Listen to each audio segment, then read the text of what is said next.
Zoolander and Live Fresh, take one, action.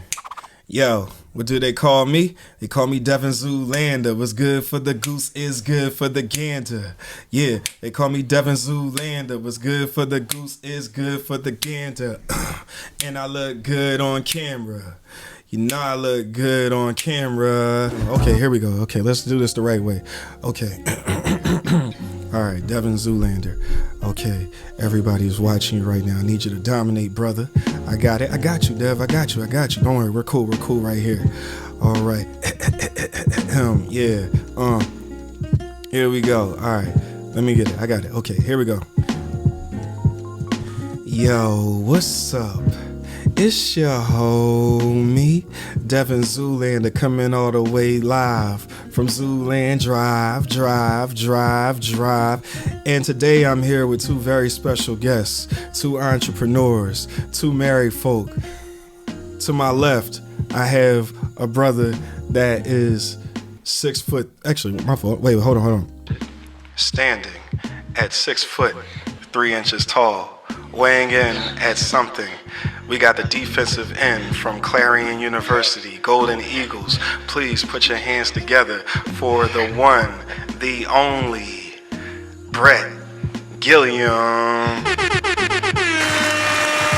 That's the greatest introduction that I've ever gotten in my life. Oh yeah. No problem, dog. I got you. All right. And now, okay. And now we have, standing at 5 feet 6 inches, cross-country star, volleyball, Clarion University, straight from Aliquippa to Pittsburgh, coming all the way live, the other co-owner of Live Fresh Juicery. Please put your hands together for the one, the only, Catey, Gilliam.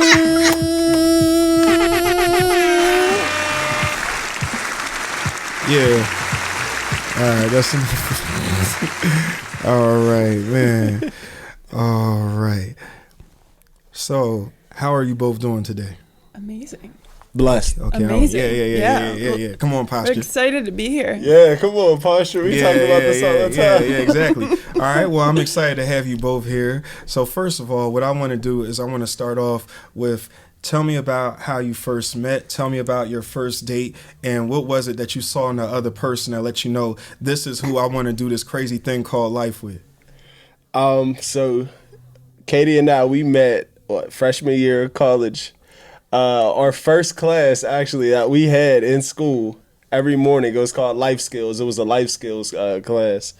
I actually wasn't gonna go to Clarion. I was gonna go to to Chicago. And at the last minute, I had to change up on school. So I ended up in all the classes with, like, a bunch of student athletes before I even was into any type of athletics at Clarion. So it was like me and the entire Clarion football team in this life skills class. Oh, okay. All right. So we were friends prior, like whenever we had met initially, we had befriended each other. Just casual shit, just going out all together as a group. Right. Smoking weed and shit, just having fun. Right, of course. And then one day, Catey just pulls the card on me like, Brett, I want to taste of some of that caramel macchiato you got going on over there. Okay. Okay, wait, my bad. Let me not. Wait. All right, my bad. Yeah, okay. So yeah, we were friends for probably, what would you say, like 2 months? About 2 months beforehand. 2 months. And then I just got this random text message one day. Our first date is we spent it on Catey's couch. Oh, all right, cool. Well, you gotta love when people are telling the truth. Yeah, definitely, because you can see the look on Katie's face right now that is exactly how she remembers it. Yes. Yeah, so you just sent, exactly how it went. Just sent him a text one day, and he was just like, I guess might as well. Well, like a mutual friend, I was like, ask Brett if he wants to come back to my house after he had already left, and then The rest was history. Right, then the now, rest. here we are. And now here you are. Well, we're so happy to have you both here. So I'm glad that you could give me that entertaining story about how you both first met each other. Yeah, so I wasn't normally that type of girl, so I was like, you know what? Yeah, Like, our first casual date was. It was not. It It was fun. Right, it was fun. Yeah, So- just to say. So let me ask you, would you say, is it accurate to describe your situation as you shot your shot at Brett, The GOAT. the GOAT? Yeah. Yes. Accurate. Okay, that's accurate. Well, give it up for her. You know what I'm saying? Give it up for her. That's what's up. We strive for accuracy. I'm a really big person. Like, everything I do is with my gut. You know, my gut tells me everything. I have a strong intuition, and I Yeah. just my intuition was like, just go for it. I respect that. Now, what I have to ask you, Brett, though, is that while I'm sure you were flattered and you appreciated that she reached out to you first, every man isn't really built to deal with a woman that is aggressive, that goes for hers first. Yeah. So how did you initially respond to her being one to break the ice with you? Well, initially I thought it was just something that we just had, just a casual, you know what I mean, relationship. And very early on that I realized that Catey was very special, you know what I mean? Just as far as somebody, she carried herself as an adult whenever we were still kids, you know what I mean? So that always attracted me. My bad. I had your volume there. My bad. Go ahead. My fault. Hit it again. Go ahead. There you go. My bad. Because sometimes the sound effects get on people's nerves, so I ain't want to do too much. But I'll leave it right there. Go ahead. Press whatever the hell you want. Go ahead. There you go. So yeah, I mean, it was definitely that. It just clicked for me really early on. Good. Like, you know what I mean? That she was somebody that I needed to have in my life for a long time. You know. Well, that's great, man. And I'm not gonna say like I was perfect because I was a kid. You know what I mean? And I made many mistakes. And like I'm always honest with Catey, whether it's big, small. You know what I mean? Even if it doesn't mean anything to her at all, like I try to keep it as transparent as possible because that's what's really gonna help us grow. You know what I'm saying? Right. And I think it's really cool that you actually have that college sweetheart kind of story because I think a lot of times we live in an era today where a lot of people would call it hookup culture, or they would just say it's kind of like the Jagged Edge song where they say we ain't getting no younger, so we might as well do it. Yeah. Right. So it's kind of like that, but y'all were able to make a really, really mature connection, even though it started out casual, for that to blossom into you being happily married as well as being business partners. I feel like that's really cool. And I also feel like as men, that's a lot of pressure on you. That's a grown man move because you can be out here doing whatever wilding, but you decided, you know what, when I met Catey, this is where I need to be. Yeah. So I commend you on that. I had to grow up fast. Thank you. Yeah. It wasn't always easy though. Like we had a lot of ebbs and flows and ups and downs. But like I think the one point in foundation. time, whenever we lived on two different parts of the country, she lived in Alabama and I lived in Washington D.C. and then she's moving all around the country for work and I'm stuck in Washington D.C. So like we've had our trials and tribulations, you know that's. But y'all are battle tested. Yeah. And I think like tested. The core of like our friendship is like the foundation of everything that we have, like business, life, like our partnership, like everything. I think at the end of the day we are just friends, so it's he's the person, I mean, and I know this is like obvious, but who I would call first for anything, like big, small, funny, silly, like not funny, you know, whatever it is, like I'm calling Brett first. Now let me ask you, was Brett your emergency contact before y'all actually became engaged? Yeah, definitely. Wow, yeah. that's impressive. As soon as we moved in together, like I started making him my emergency contact. Wow, I mean, and people kind of gloss over that, but you know, God forbid, but if something happened to one of y'all, then it really means something that you would be the first person that they would contact in order to get help for this person. Or it makes me think about how when you start talking about working and 401ks and inheritances and money you got put aside in your will, and who is that person that's going to be the primary beneficiary, and the fact that you two recognize that in each other at a young age, I feel like it's really set you up on a pathway to success, because there are people that are much older than you that are trying to find what you two have found in each other. Yeah, I swear it's definitely. I'm very fortunate to say nonetheless, dog. That's what's up, man. Well, I'm definitely happy for y'all, and I wish y'all a lot of success and love in the future. All right, so the reason why I brought you here, though, primarily, aside from talking about your beautiful relationship, your marriage, is you two are business partners, and you own a business called Live Fresh Juicery, which has 3 locations: Homestead, the Northside, and Regent Square. So I want you, Brett, to talk a little bit about your journey from working a corporate job and then deciding this is no longer for me, to fully committing to opening Live Fresh with Catey. Tell me about how did that start? Yeah, so my professional career actually started, like what I said, in Washington, D.C., working for, believe it or not, ironically, a tobacco company. All right. Yeah, so worked there for almost 3 years, where I gained a really sense of understanding of like small businesses. I worked as a consultant for grocery stores and convenience stores. Mm-hmm. So I had really learned like a lot coming into there, like the kind of people that they were, and I really felt like I resonated with those people. I always carried, even in corporate America, I carried myself as like me being responsible for my own development, my own track, my own progress. So I always took ownership of like, my entire progression. So I started out in Washington, D.C. I was there for 3 years, and then I got a job back in Pittsburgh working for Heinz. I worked there for about a year and some change, actually going on 2 years, and that's whenever I moved back. I lived at my mom's house. I had it was a very humbling time for me. Wait, you said you lived in your mom's house? Yeah, I actually lived in my mom's basement for almost about 2 years. All right, I'm done now. I just had to get a couple of those out. All right, go ahead. But I mean, also at the same time, it really gave me a chance to build a financial nest, to be able to invest. Mm-hmm.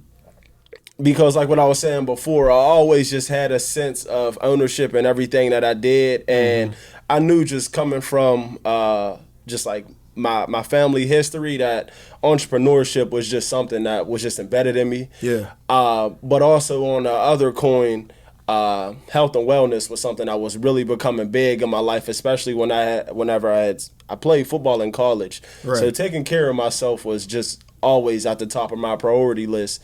But I was taught a different way from what I know now. You know what I mean? And like, we could go a little bit further into it as we do this interview.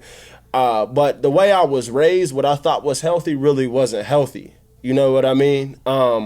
That's actually one of my questions that I had written down, is how did your understanding of nutrition evolve from childhood to adulthood? Exactly. Yeah. So I was really exposed to, like, honestly, I learned through Catey, bro, to keep it real with you. I would think, like, me drinking, just because I could drink a pitcher of Kool-Aid, but just because it's made out of water, I'm drinking water, right? Right. And it doesn't really work like that, you know? So it was like not until I was 17, 18 years old to where I seen Catey, just really practicing healthy habits as far as like really treating your body as a temple.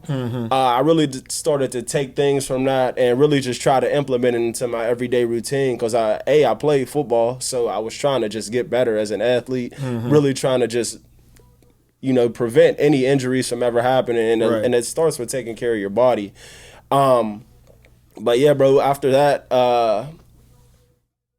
I had introduced like smoothies, juices, and everything into my everyday routine whenever I had moved to Washington, D.C., just because like that's the trend down there, and everybody's on a go. Everything is just so high paced. I mean, so fast paced that whenever you're on the go like that, you need something convenient. So I really started to implement smoothies and juices into my routine, everyday routine. And then whenever I moved back home, I realized that like I got to go all the way to Shadyside to get smoothies and juices.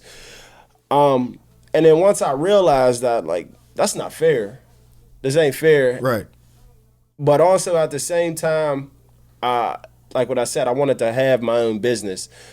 So I thought to myself, okay, I want to open a business in my own community, but I want to open a business that's also, that's going to be here for years. Right. And I just understood how important nutrition was, and like me becoming a man, and how important like it's just taking care of my body had just changed from just my viewpoint in life, just my whole outlook on everything. And I thought to myself, like, how can I give this back to my community? Right. And what I'm thinking about as you're saying that is I'm thinking about some of the different health concerns that we have that are really prevalent in our community, whether it's heart disease, high blood pressure. I have a sister who diabetes. I have a sister who is a cancer survivor. My mom is a breast cancer survivor. My sister's an ovarian cancer survivor. So yeah, kudos to them, because if it wasn't for me seeing how hard they fought, like I don't even know if me seeing how hard they fought really inspired me to know, like, there's nothing that I can't do. They're out here beating cancer. Like, if they're out here beating cancer, and the hardest thing that I got to do is make fucking 50 smoothies or fucking, what I mean, to do this, like, there's nothing that I can't do if they're out here doing that. So, like, they always gave me something to look up to, like, especially during that time of just me really feeling like, what am I going to do with my life? They actually, like, their determination actually helped me find more purpose. Wow. Yeah. That's amazing. Well, now I want to move over to you, Catey, because I know from listening to your interview with Hungry Jess Big City, and shout out to her because I'm definitely in talks with her to bring her on here. And shout out to Jess. And she definitely talks about how much she loves both of y'all. And I really liked about with that interview is how she actually has gone to your business many times. Yeah. So she wasn't just somebody that was just coming off the street talking about something, hey, yo, you want to do an interview? She was like, no, we see you in here all the time. Because I remember you even said, I forgot if you said blueberries, but you said something during the interview about, don't you usually get this topping when you get your smoothie? That's how well you knew her. So that was really cool. So shout out to her. Awesome. Yeah, she is awesome. But I wanted you to talk a little bit about you clearly with Brent, I don't know why I was calling you Brent. I was making up names. Bro. Now. I hear Brett, I hear bread. Yeah. People call me bread, bro. Like, bread. Yeah, bread. Yeah. Now, Brett was talking earlier about how you really put him on to some nutritional habits that have really helped him and that are really the focus of your business. So I want you to talk a little bit about your history with nutrition and things that you've learned along the way that have helped you to be your best self. Oh gosh. Well, it's like a little bit of a double-edged sword, because when I was growing up, I had two vastly different households, like food diet styles. My mom's household was very like strict eating, clean eating. My mom and my stepdad were bodybuilders. My stepdad was like Mr. Pittsburgh multiple years in a row. Oh, all right. Yeah, shout out to you, old head. Yeah, I thought that was you. Oh, the sexy flexy man. Yeah. Billy looking like Sylvester Stallone. Yeah. This dude looks just like Sylvester Stallone. Yeah, right. Strong for no ass reason. All right, yeah. And they also owned a gym whenever I was growing up too. So everything that they did was amazing and very, very intentional, and they were very passionate. But for me, growing up, it was very black and white. It was either like you eat this like grilled chicken or you eat this mac and cheese. So it was like there was no balance whatsoever. And I've always found myself eating like packets of tuna. Just like literally real the prison most style minimal all right. food that you could eat. But at the same time, I really also understood like the importance of like protein intake and being hydrated and just really like watching what you put into your body. But on the flip side, my dad's household was like the total opposite. My dad was like pretty overweight for a long time, and then he lost a lot of weight, and still, even though he's lost a lot of weight, he doesn't eat healthy at all. So one thing that like really just as I grew into my own person and grew into adulthood, I really just like kind of formed my own identity with food. But also Brett helped me a lot in understanding that like life is all about balance, and I had never had a peanut butter and jelly sandwich until I was 18 years old. Because you didn't have that balance. It was like good food and bad food. Exactly. Whereas he understood that even though he might have grown up eating some bad stuff, he still could, if you in moderation, you can still eat the stuff that you like to eat. Exactly. And so it was like, if I ate something bad when I was younger, like I always felt like I had to go work out or do something, run it off, or like exercise. It's almost like it's almost, and you know what that's crazy is that sounds like a guilt trip in reverse. Because a lot of times I think there are people that eat foods that might go to Hook Fish and Chicken or something like that late at night, and they feel guilty about eating that because it's quote unquote bad. But they would still keep eating it. Whereas with you would be like, oh no, this is bad. I gotta go and eat something healthy. So it would push you to another extreme almost. Yeah, it definitely was. Like, and through my high school years, it was a really big challenge for me. It affected me even like socially, because I would have a hard time going out with friends and like finding things, like, you know, all my friends would be like, let's go get ice cream, and I'm like, oh, like I don't want to eat ice cream, you know, I'm gonna gain weight if I eat ice cream or whatever. But whenever I met Brett, it honestly changed everything. Like, just, I feel like both of our worlds collided, and we definitely like brought two different perspectives to each other's table. And she introduced me to a water bottle. I introduced her to fried chicken. All right. Well, I don't even know what to press, but let's just say I'm glad that you did that. I'm glad that you introduced him to, you know, water, and he introduced you to fried chicken. That's cool. All right, enough of that. Yeah. So yeah, I think we always say, we tell our customers this even all the time, but life is all about balance, and it truly is. Like, we indulge all the time, but we also drink juice every day and eat lots of fruits and vegetables. So definitely balance is key. Balance. Well, I'm glad that you spoke on that, because I feel like I think what has been a conversation that's been happening for a while is how when you talk about the image of women and beauty standards, and you have to look a certain way, and you start talking about the problematic nature of body mass index and how that's not completely accurate. And if you live your life saying like, well, according to this, if I'm 6'3", then I should be 220 pounds. Wait, I'm 230. Oh man, I'm obese. And that kind of thinking can really, really put a lot of pressure on you. Yeah, it's true. And I hate to even say this out loud, because other people will look at me and be like, what do you feel insecure about? But like, everyone has their own insecurities. Everybody has them. But it took me a long time to like not look at the number on the scale and think anything too seriously about it, because I have a lot of muscle, and like, you know, so like there's so many things that aren't taken into consideration when you're looking at BMI or looking at the number on the scale or whatever it is. So it like took me a long time, but I'm feeling good. Right. And progress, not perfection. Yeah. We care about you too. Hold on. My man Brett. Now I ain't mean to do it like that. No. You the homie. Hey, you the homie. But Brett, what I want you to talk a little bit about is that as a football player, but as someone that grew up around other men, specifically black men, and I think what is being talked about a little bit more is body dysmorphia, not just with women, but with men, and how we can look into the mirror and be like, wait a minute, I don't look as fit as I'm supposed to look. Or maybe you used to play football, but you don't really do it anymore, but you get around some people that's playing flag football that lift every day, and for some of us that can be a bit of a trigger. Like, am I really doing what I'm supposed to be doing because I don't look like them? So I want you to talk a little bit about how do you give hope to your male customers that are looking to live a healthier lifestyle, maybe get more in shape, but sometimes they just have this negativity that creeps in that says you don't look the way you're supposed to look. So there's two ways I want to answer that. The first one, I do want to say I've dealt with body dysmorphia probably since high school football all the way up until probably even now. I say I have some degree of body dysmorphia.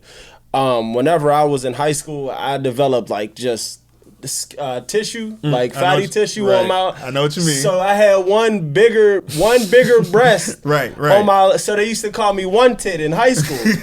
So it was just. It was.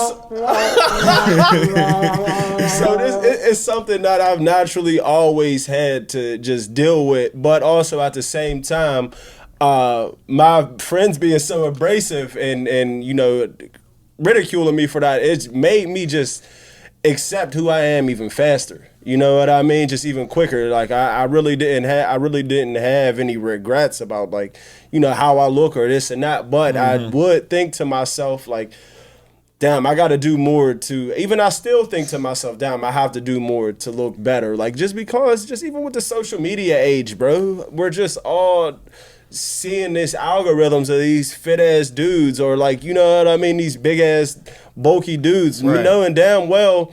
Bro, I work 14 hours a day, 12 hours a day. Like I don't have enough time to go to the gym like right now. And also what I want to, and first of all, I want to thank you for being so open about that because I know that you're a really funny guy and you're the life of the party, but I think also behind the smile, behind the jokes is someone that has dealt with some pain. So I appreciate you letting us into what you've dealt with because like you said, you're insecure too. People might look at you and think a certain thing, but you have things that you might not like as much about yourself. So I appreciate your openness too. But what I really want to talk about is just how I think that as men we're just taught to suppress a lot of things and to laugh it off. And even if you talk about the first time you met Catey, here we're just all joking, we're having fun, and when we're having fun and joking and stuff. But there's also a part of you that has probably been super angry at Catey or super happy about her and we're back. Devin Zoolander sitting here with the owners of Live Fresh Juicery. We have Brett Gilliam and Catey Burgett. Gilliam, that's what Facebook told me to call you, so you know that's what I'm gonna call you then. Even though when I go on LinkedIn, it just says Regent. So, dog, if you having any second thoughts, you know, I might holler at her real quick because that LinkedIn is crazy. It's just like I'm living the single. But we saw the wedding pictures. Yeah, I know. That was just all a clever PR scheme. Anyway, we're going to move it along. So by the time this airs, I'll have it updated. You'll have it updated. All right, that's good. That's good for all the real people out there. Element of social media. Yeah, because there's some brothers that follow Kevin Samuels that won't appreciate this black king right here having his wife not have his name anywhere mentioned. So we would appreciate if you rectify that with the swiftness, my sister.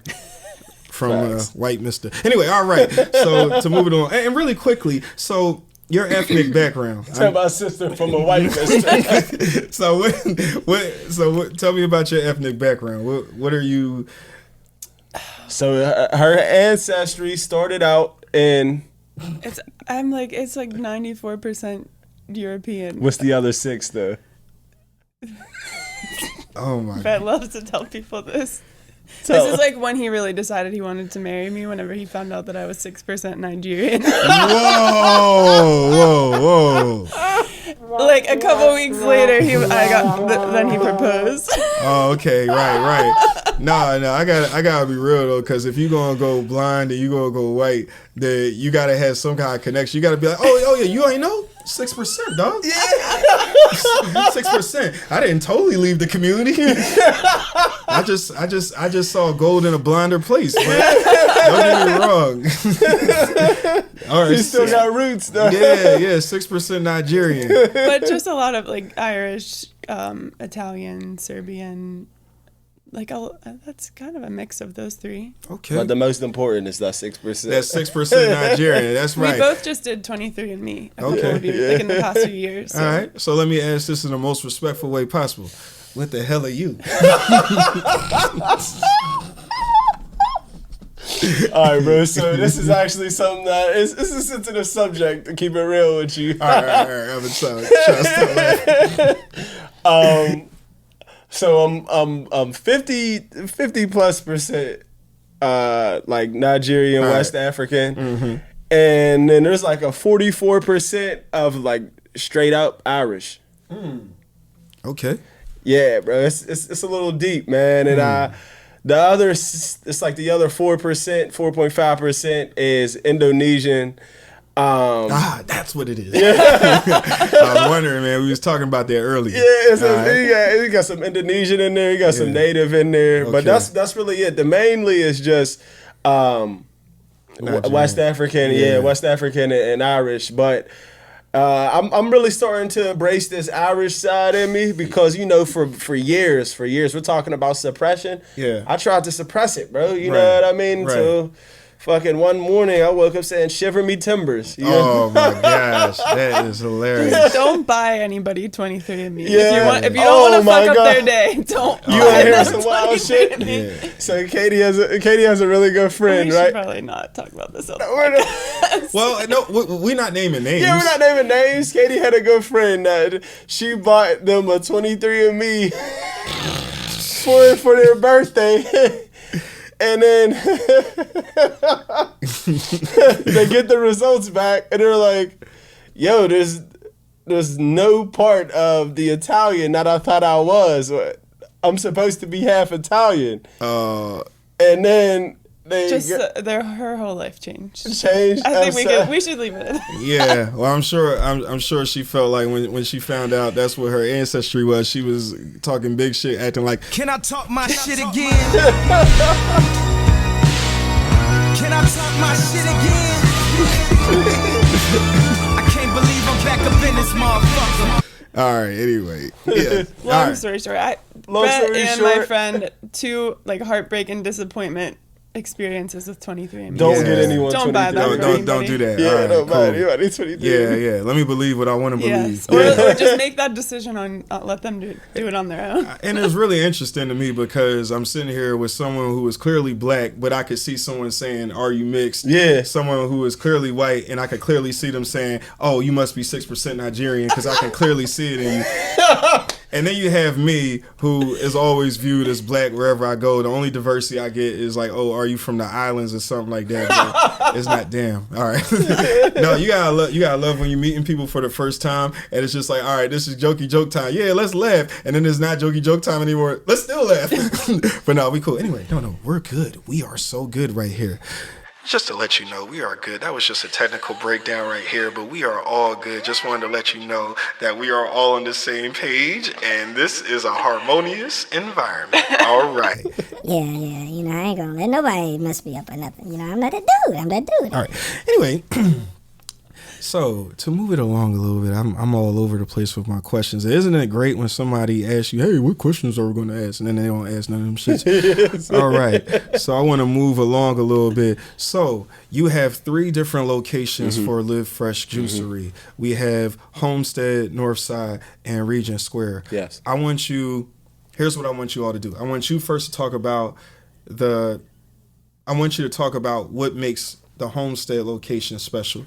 I want you to talk about what makes the Northside location so special, and then I want you both to comment on what was it about Regent Square that made you want to open up shop there. Yeah. So Homestead I feel first. like you know something that we didn't. We told you this before, but I know we obviously haven't. But we always say Homestead is like Brett's child, and then Northside is like my child, and then Okay. Regent Square is our child together. All right, cool. Well, hey, whatever works, man.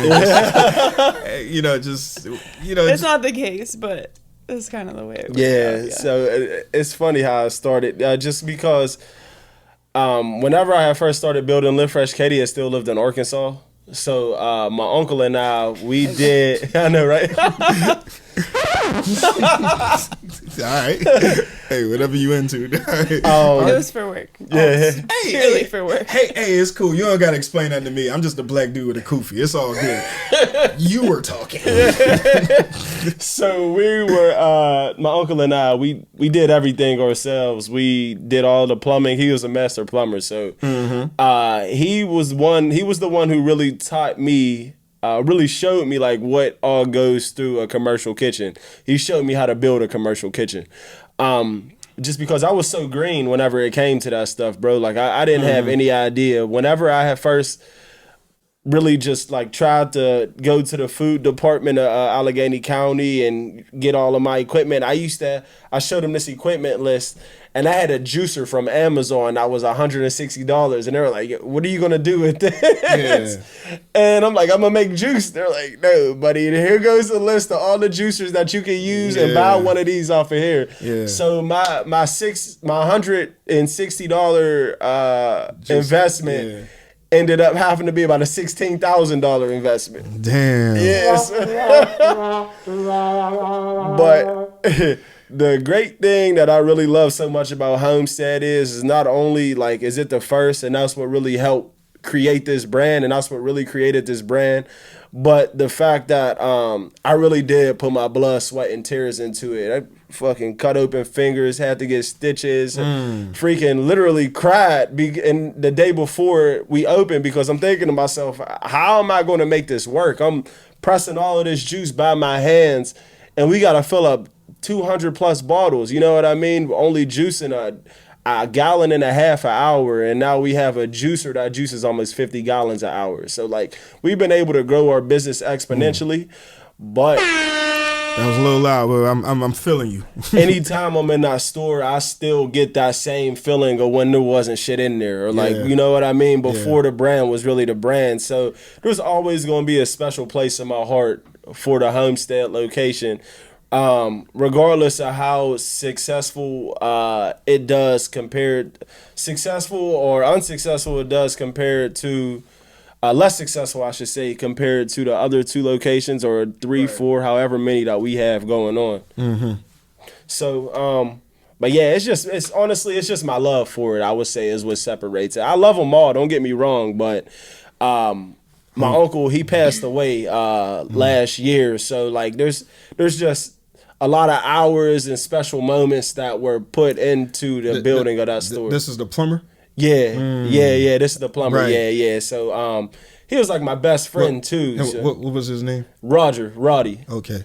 Well, definitely, I never got a chance to meet you, sir, but I want to thank you very much, Mr. Roddy, for all you did to help Brett and Catey open up their first location, because that is amazing. And listen to Hungry or Big, I was about to call her Big Jess. Wait, what's her name? Hungry Jess Big City. I was like, wait, what the hell's the name? Right. But listening to that podcast, and then every time, even in the description that's on Google, you mention your uncle and how instrumental he was. So definitely want to, give him a round of applause. We thank you very much, and your legacy lives on. So thank you very much for all you did for Brett and Catey and the Homestead community. So miss you every day, man. Yeah, definitely. All right, so we have Homestead. So now, Catey, I would like for you to talk about the significance of the Northside location and the origins of how that got started. Oh my gosh. So the Northside, you haven't been there before, have you? No. I've driven past. I know it exists. It's like a little box. It's all right. Good. But it's literally a little box. It is so small. It's too small for the amount of business. Is it the smallest location? Yes, it is the smallest location. There's barely even any room to there's some benches to sit while you wait, but after you get your order, you got to get out. It's all grab and go. It's all grab and go. You got to bounce. But when someone had approached us about leasing that space, and we went to see it, and it had previously been a yoga studio, so there was no plumbing, there was nothing, it was not fit to be a juice bar whatsoever. And we walked in, and we actually walked in with Uncle Roddy, or he met us there that day, and I was like, oh, it's perfect. This is great. We have to do this. Meanwhile, I didn't do anything for the first store, in terms of the build out and stuff. But here I am, signing them up for all this work, Oh yeah, of course. I'm like, oh, we have to do it. And I was still working at my corporate job at this time, but Brett's uncle was like, you guys are crazy. This would be so stupid. This building sucks. It's a hole in the wall. Why would you do this? Because it's old. It's a really old building. Yeah, it's in a historical, historical district. So right. Is it Mexican War Street? Yeah. Right. So everything has to get reviewed by a historical review board before you do anything into the building. So even down to the signage on the windows. The best way to approach that is just don't do anything at all and just take it as it is. You know what I mean? Right. We had to go with that approach, but also still at the same time modernize things so business could run efficiently and effectively. But yeah, there was as far as work that goes, actual labor, that was by far the hardest store to really just build and fit out for the 5-star experience, I like to say. So to go back to Homestead, because you just sparked something, how did you find that? What was that location before it became? It was nothing. It was nothing. And that's prime real estate, because as soon as you come off the Homestead Bridge, it's right there. You got Eons and all that. That's a great but Eon wasn't there whenever. Gotcha. I was there before all of that. I was there before all of that. Before they opened that dispensary next door, the only thing that was there was Boost Mobile. And that's not going to bring anybody. Yeah. So I I really do take pride in saying that, like, Live Fresh is the anchor store on 8th Avenue because we bring business from literally all over. Before we had the other 2 locations, we were bringing business from all over Allegheny County. Right. People were coming from Butler County. Beaver County. County. Yeah. Wow. People were calling like weeks ahead to book cleanses. Yeah. And they were coming from Grove City and just like Ohio. It's crazy just because like we had that big of effect and just like, and it was just so organic. Everything that we did, our whole approach, our marketing is just all organic, bro. Like we really don't dump a lot of money into like marketing funds or any. We just do everything through word of mouth and just honestly through pure execution, bro. Right, and I like how it says on the website, it's like no purees, no added sugars, no preservatives, and you're very open about that. Yeah, and I remember because there are a lot of smoothie chains out here that they're getting over on people. Yeah, bro, facts. So you got big smoothie chains out here that are you dumping a whole cup of turbinado sugar inside of their smoothies in the back, and then bringing them out to people and be like, "Here's your smoothie." I'm not going to name the name because I want to be respectful, but I know there's a place that I went to one time, and it was supposed to be this sugary kind of smoothie. Yeah. But the way it tasted, it was almost like it was too good to be true. Like I feel like with a Live Fresh, or just even, and with all due respect to Live Fresh, y'all didn't invent cold pressed juices. Like this has been around. Yeah. And if you get a cold pressed juice, you know it's gonna taste sweet, but it's gonna be more natural. Yeah, facts, bro. But with what I was tasting, it felt more like cake and ice cream. Oh yeah, so artificial especially type. You'll see those like shake nutrition shops around here. Like that's nothing but Herbalife. They just don't do anything but mix it with Herbalife and ice. So it makes it like it tastes like ice cream, but it's not good for you. It's created in a lab. Right. And then you got other smoothie bars and juice bars out here that they call it like innovation, but they're just blending smoothies and putting them in bottles and then just selling them and taking them places and selling them. That's gross. Right. Because really quickly, and this is where I want to throw it back to you, and then I promise you we're going to get to Regent Square's opening. But I want you to talk a little bit about how there are so many diets and so many hustles out here, because you got keto, you got vegan, and then it's like, if it's vegan, then what's the difference between vegan and plant-based? And what I'm learning, or organic, and all these different words, you can put organic on ice cream, and you can put organic on anything. On anything. Yeah. And that doesn't mean it's healthy. It doesn't mean it's healthy. With your background in nutrition, and also thinking about your background in marketing, how important is it for you to not only use real ingredients, natural ingredients in your products, but to also educate people so that they know? Because we know that when we read labels, it looks like trigonometry or something. We don't really know what we're ingesting. Yeah. It is 100% the foundation of Live Fresh, like educating people in ingredient transparency and letting people know what is in our products, where the products come from, how we prep the products is something that we've done since day one. I always tell people what you see is what you get. And I don't ever mean that in like a sarcastic manner or a condescending way, but it's real. Like I always say, whatever is listed under each menu item in terms of ingredients, that's what you're going to get. If you want it to be sweeter, you can add honey, you can add agave, right? But it's going to be naturally sweet from the fruits and vegetables that are in that product. And I just always stress that to our customers. But because we're in Pittsburgh, and Pittsburgh is just historically always 10 years behind everywhere, we have to do so much. There's so much effort that goes into the education and the communication about our products. And thank you for that. And what I want to actually interject is that also a lot of people have different relationships with food. Your relationship with food was maybe you was eating some shit that you shouldn't have been eating, but you also knew of healthier options. It just took you a minute to get there.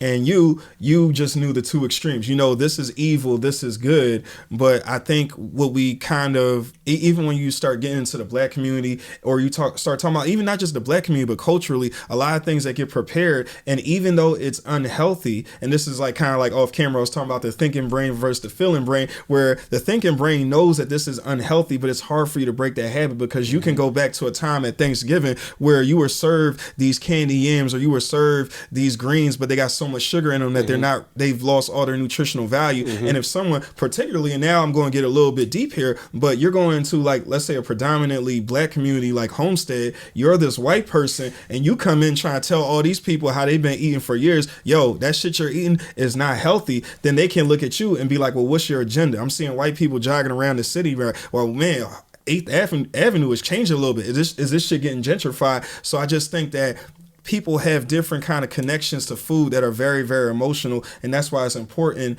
I think what you all do really well is that you don't beat people up with the knowledge that you have, but you're very clear and transparent. I feel like you deliver it in a way where they can receive it, not where you're clear judging and concise, bro. Yeah. And then whenever I created the menu, I just wanted to make sure that the approach that I took was everything was conventional. Like, there's not anything listed on that menu that you don't already know what it is or the benefits. Like, generally, people know that beets are going to be good for your heart.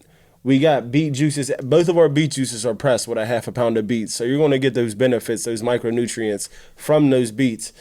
Our juices, these green juices, are made with almost a pound of kale in every single bottle. So, like, as long as you understand and as long as we do our job, if you don't know, and as long as we're doing our job by clearly conveying that to you and being concise with our selling points, like, all of this shit should stick with people. Right. You know what I mean? Greens are going to be good for your stomach. The reds are going to be good for your heart. Right. The root juices are going to be good for your immune system. Yeah, when I was growing up, my mom used to tell me that carrots are good for your vision. Yeah, swear. Skin, vision, and nails, bro. Right. So, but also, this is stuff that we're taught and we're told in the black community. So it's nothing that's like abnormal to us. Right. It's just things that we're really not practicing, right? So like what I wanted to do was I wanted to be able to create this brand and to create these products and give them to consumers to where consumers really aren't feeling like they're trying something that's